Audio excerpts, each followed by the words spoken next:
are dolphins. Hopefully this will help dolphins in the wild.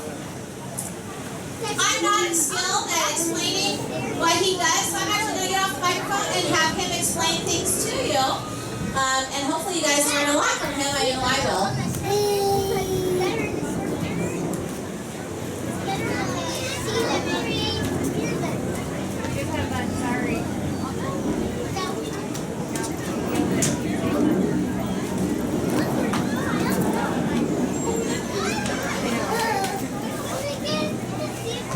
All right, how's everybody doing?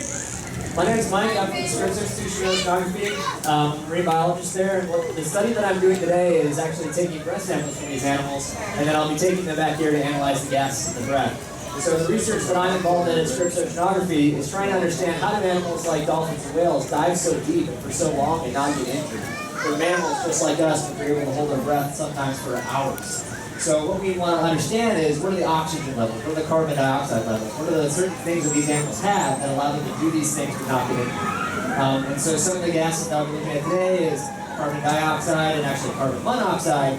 And that might be a little weird because I know a lot of you probably have carbon monoxide detectors in your house to detect this toxic gas. But we're actually showing that carbon monoxide at low levels is actually therapeutic and that you actually make carbon monoxide naturally in your body.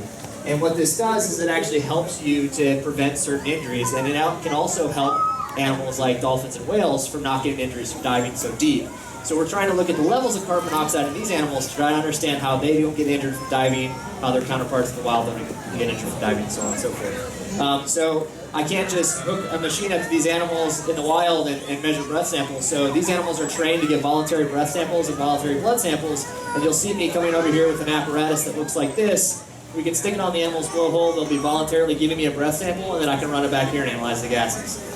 If you guys have any questions, feel free to come over and ask me. My name's Mike, and I'd be happy to answer your questions. Thanks.